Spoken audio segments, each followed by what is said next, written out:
Fala, choferas, professor Ronaldo aqui com você para te mostrar como é que funciona desde o cometimento da infração até a aplicação das penalidades dentro de um processo administrativo. Quem é que multa, quem que recorre, quem que julga, como é que funciona isso? Bora ver? Aqui na tela nós temos o primeiro elemento aqui, que é o condutor cometendo a infração. Dá para perceber aqui que ele estacionou em local proibido, já tem um agente de trânsito aqui do lado dele, fazendo o que nesse momento?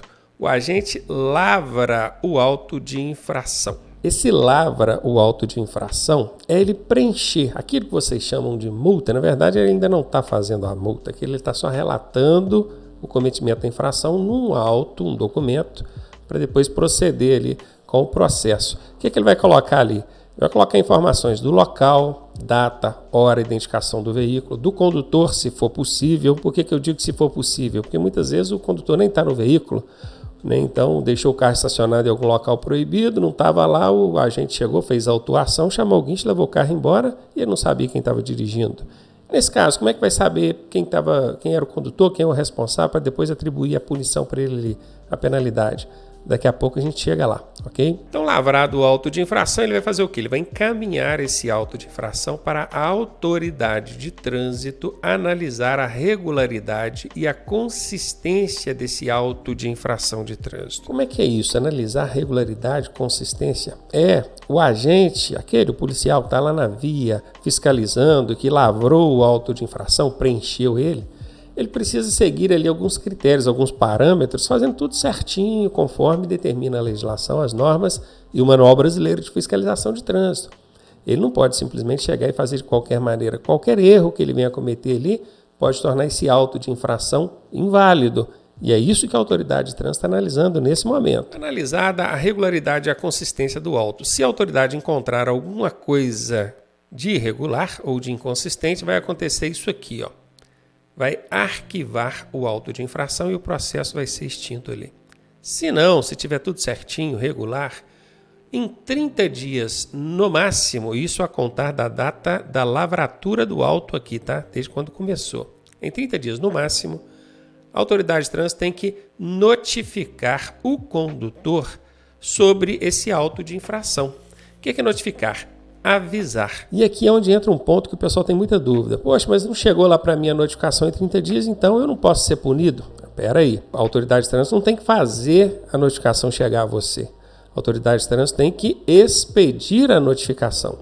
Uma vez que ele expediu, colocou lá, postou lá no correio, pronto, aquilo ali já é suficiente para que ela, a autoridade de trânsito, já tenha feito a parte dela. Se o seu endereço estiver desatualizado ou se não tiver alguém em casa para poder receber essa notificação, você não será efetivamente notificado, mas isso não atrapalha o processo.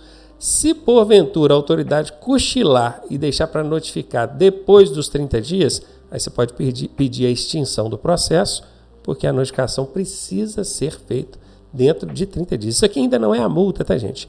Isso aqui a autoridade está só te avisando que um policial viu você cometendo uma infração lá no trânsito, então autuou, mandou para ela a autoridade, ela já analisou, viu que está tudo consistente e agora ela está te avisando, você foi autuado aqui. A partir disso, esse condutor tem duas coisas a fazer. A primeira coisa é apresentar o real infrator. Como é que funciona isso? Isso para o caso de ser outra pessoa que estivesse dirigindo o seu veículo. Vamos imaginar que o seu veículo estava emprestado para o seu irmão estacionou em local proibido, o policial foi lá, autuou, removeu o veículo para o pátio, depois você, proprietário do veículo, foi lá, buscou esse veículo, mas a autuação aconteceu. E agora? Além de ter que pagar a multa, porque você vai ter que pagar essa multa, você que é o proprietário, seria justo você receber essa pontuação no seu prontuário? Claro que não, né? Então você vai indicar quem é que estava dirigindo, quem foi o real infrator. Aí você vai apontar quem é essa pessoa e você tem que fazer isso em 30 dias. Eu disse que o condutor aqui, o proprietário, aliás, ele tem duas coisas a fazer. Uma é apresentar o real infrator e a outra, A outra é apresentar defesa prévia. Percebam que aqui, ou defesa prévia. Em quanto tempo ele precisa fazer isso? 30 dias também. Ele vai enviar isso para quem? Para a autoridade de trânsito, essa mesma aqui que analisou o auto desde lá do princípio. Só que agora a autoridade de trânsito vai analisar essa defesa. Vai ver se está tudo ok com o pedido ali de defesa. Se ele entender que essa defesa é válida, é aceita, ele vai deferir o pedido e vai arquivar o processo, não vai ter punição nenhuma. Agora, se a autoridade de trânsito entender que não, que essa defesa não tem fundamento e que a punição precisa sim ser aplicada, aí ele vai fazer isso aqui, ó. Vai notificar o condutor do veículo, aliás, o proprietário, né, sobre a penalidade. Opa, essa aqui é a segunda notificação que acontece dentro do processo, hein? A primeira foi a notificação do AIT. A autoridade de trânsito avisou o proprietário do veículo que um policial lavrou um auto de infração. Isso aqui ainda não era a punição. Agora aqui embaixo não. Aqui já é uma punição, ó. Tá avisando, a notificação é o avisar da penalidade. Opa, tem uma multa aqui para você pagar. E agora, o que o proprietário do veículo pode fazer? Ele pode recorrer a jari. Qual o prazo que ele tem para fazer isso? 30 dias. Aqui, o recurso a jari. A jari é uma junta administrativa de recursos de infrações, normalmente composta por 3 integrantes. Elas vão analisar aqui o seu recurso, aí já não é defesa mais, é um recurso. Você está recorrendo a uma punição que você levou. Se a jari entender que o seu recurso é válido, deve ser aceito, vai deferir o seu pedido e vai arquivar o processo, e não será punido. E aí a jari vai avisar a autoridade, ó. Realmente o condutor aqui, o proprietário, apresentou-lhe seus argumentos, estava tudo certinho, ele não deve ser punido. Vamos arquivar esse processo.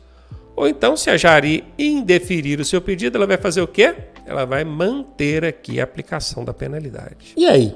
O condutor acabou, ele não tem mais a quem recorrer, ele tem que pagar logo essa multa, cumprir ali as punições, porque podem ser outras punições.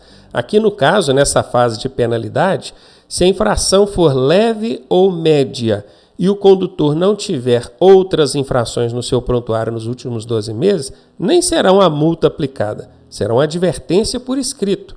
Qual que é a diferença, professor Ronaldo? É que a advertência por escrito você não paga nenhum valor e não registra nenhum ponto no seu prontuário, tá? Ou então não é uma punição? É uma punição. Fica registrado lá no seu prontuário que você tem uma advertência por escrito, beleza? Isso pode me prejudicar em quê? Se posteriormente você vier cometer outra infração no período de 12 meses, aí você não vai ter mais essa colher de chá que é só advertência por escrito. Aí vai ter que ser aplicada mesmo a multa. Aí tem um valorzinho para pagar e uns pontos ali no prontuário. Tá? Então guarde isso. Essa punição, essa notificação da penalidade pode ser advertência por escrito, se a infração for leve ou média e o condutor não tiver outras infrações no seu prontuário nos últimos 12 meses, ou então direto à multa, se a gente estiver falando aqui de uma infração grave ou gravíssima, ou caso o condutor já tenha outras infrações no prontuário.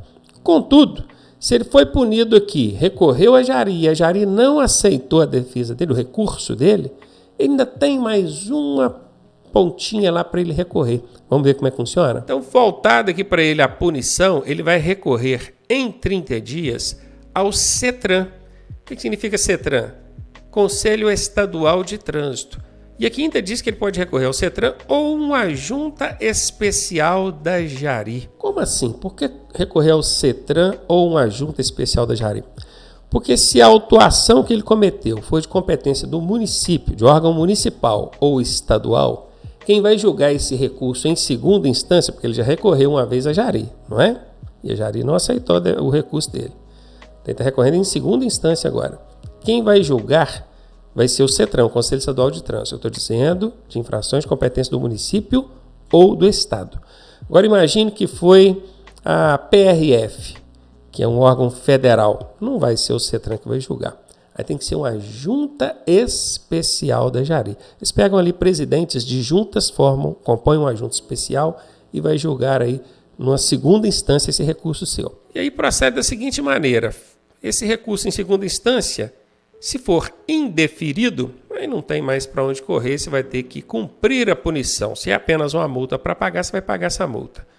Mas se for deferido, porque o CETRAN pode sim, já na última instância administrativa, acatar o seu pedido, ele vai encerrar o processo e administrativamente não há mais do que se falar sobre a aplicação de qualquer punição. Ficou bacana? Conseguiram entender agora como é que funciona o passo a passo, desde o cometimento da infração até a última instância administrativa? Pois é, todos os prazos dentro do processo administrativo de trânsito, ele vai ter 30 dias. Se cair na sua prova perguntando qualquer coisa, qual o prazo para apresentar o infrator? 30 dias. Qual o prazo para recorrer a Jari? 30 dias. Qual o prazo para recorrer ao CETRAN? 30 dias. Qual o prazo para apresentar a defesa à autoridade? 30 dias. Tudo 30 dias. Só tem uma situação em que o prazo muda. É o prazo para a autoridade de trânsito aplicar a punição. Imaginem bem, vocês viram aqui em cima que tem o carrinho lá no princípio, onde o camarada cometeu a infração. Naquele momento, o agente de trânsito lavrou o auto de infração. Do momento da lavratura daquele auto até até a aplicação da punição, o órgão de trânsito tem 360 dias para punir. Se ele não fizer isso dentro de 360 dias, o processo prescreve. Eu estou falando de um processo onde ocorreram defesas e recursos. Se o proprietário do veículo ou o condutor permanecer inerte, se ele nada fizer, se ele não apresentar defesa, não apresentar recurso, não apresentar nada, o prazo máximo para a autoridade aplicar a punição é de 180 dias. Guardaram isso? O resto é tudo 30 dias. Tá aí, processo administrativo de trânsito passado para você com simplicidade, clareza. Se cair na sua prova, eu tenho certeza que você vai acertar.